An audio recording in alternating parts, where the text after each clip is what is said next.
So I want to speak to you about Balthasar. I can't say his name right. Hubmaier, Hubmaier. And the reason is because of the Anabaptist or radical reformers. He was probably the most theologically astute. But what I want to read to you about is when he was forced to make a recantation. A recantation is where you renounce the faith that you professed. And the faith that he had come to profess was that of a believer church and believer baptism and by immersion. But especially the fact that adults were the ones who were to be baptized when they made a confession of faith and not before. And remember, he had been a student of Zwingli. And Zwingli, as well as Luther and Calvin, all early in their Reformation studies, and as they had come to a greater understanding, acknowledged that the baptism in the New Testament and the early church was by immersion, and that it focused on those who had confessed faith. We'll see that hopefully in the scriptures. And Zwingli, though he had said that this was probably true and he leaned in that direction, he changed his mind because of the entanglement of the church with the government. To understand the Reformation, you have to understand something about history. You have to understand something about church history. And this also will help explain why there are different Protestant denominations. It's because the major groups of that day,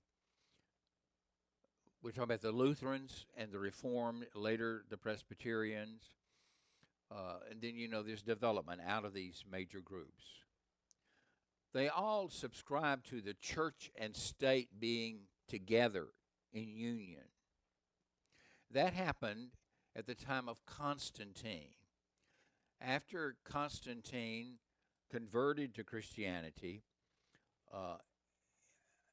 he made an edict that allowed for Christianity to be practiced in the empire. And it became the official religion. Why? Because the emperor had become a Christian. Therefore, now the empire would be that. So, following this, what called the Roman Empire became at different times associated with the church. Now, the Roman Catholic Church as we know it today did not actually exist in the early centuries. It was called Catholic Church, which simply means the universal, meaning the universal Christian church that adhered to certain basic truths that we express in the Apostles' Creed, for instance, and then later in the Nicene Creed. But the Roman Catholic Church as we know it today really arose during what we know as the medieval period, a 1,000-year period from around 500, 600 A.D. until the time of the Reformation. It's during this period of time that you have the entanglement of the church and the state and the belief that this is the way it should be. This continues today, for instance, in Orthodoxy. You have the Russian Orthodox Church. Before communism took over, the church and the state they functioned together. And you have it in Ethiopia earlier.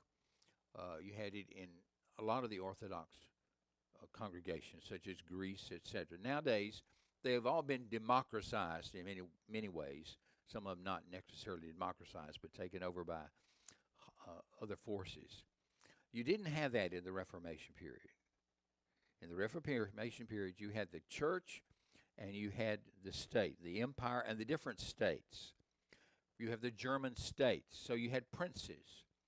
That's like local rulers, and they would be over a jurisdiction.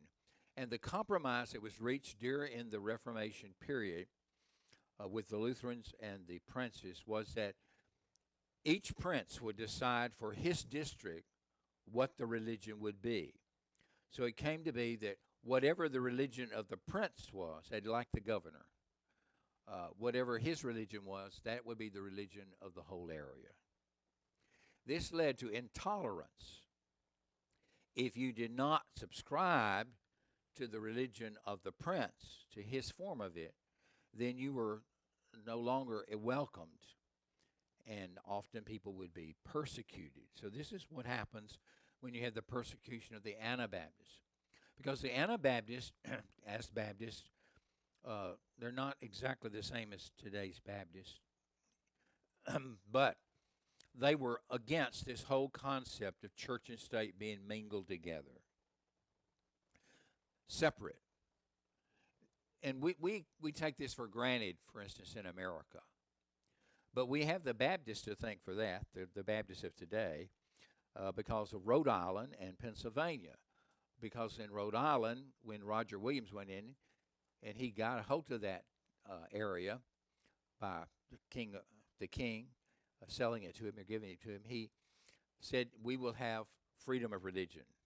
It's one of the smallest states, but they had freedom of religion, and of the 13 colonies.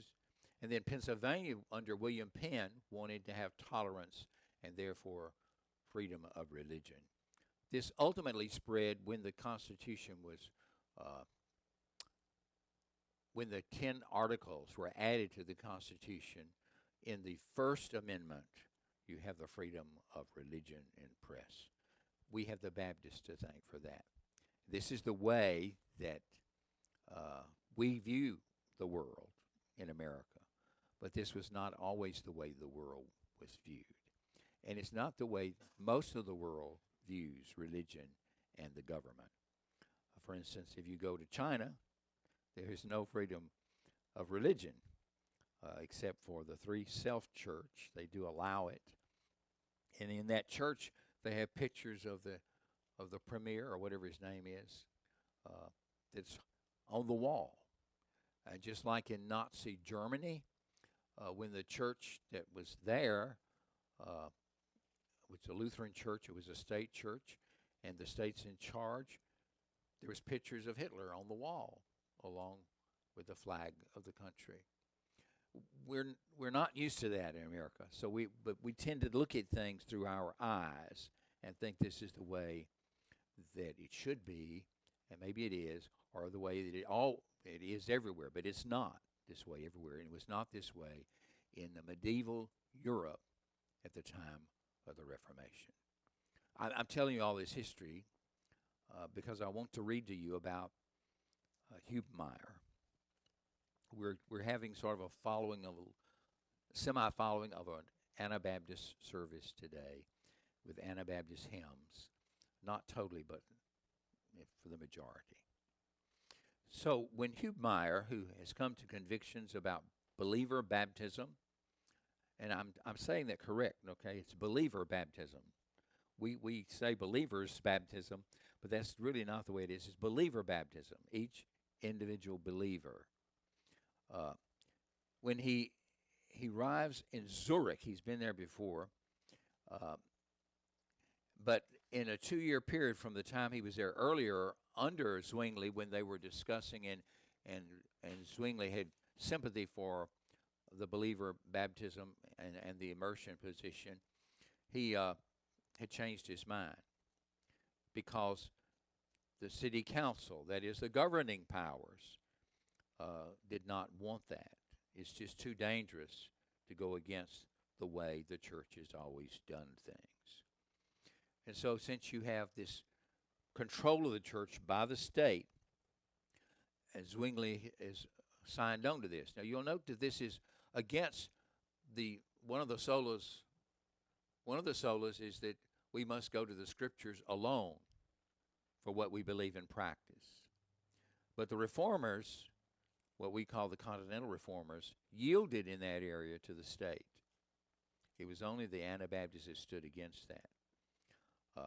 So Zwingli had changed his mind, and so when Hubmaier came back, he thought he would be on friendly territory. Zwingli had him immediately arrested.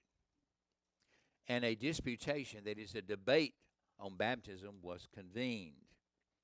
And being in Zurich, Zwingli, of course, was ruled to have won the debate, and Hubmaier pressured to sign a recantation of his Baptistic views. Sign this he did. In other words, he recanted. He changed. Okay, because he's going to be persecuted. But the next day, Zwingli has ordered him to read his signed statement at the church before everybody. So when Hubmaier stands up to read his incantation, when he begins, he recanted his recantation. He took back his denial and began to teach believers baptism. So he was pulled from the pulpit and was subject to 7 months of torture. This culminated with him being stretched on the rack. That's where they take your body and they attach your arms, your legs to chains, and then they pull you. Your feet go one direction, your head another direction. They're pulling all of your bones out of joint. It's excruciatingly painful. So this culminated with being stretched on the rack where he recanted his Baptistic views. Again, this poor man recanted. He was quietly released from the city by a mocking Zwingli. He fled to Zurich from Moravia, at that time a safe haven for Anabaptists.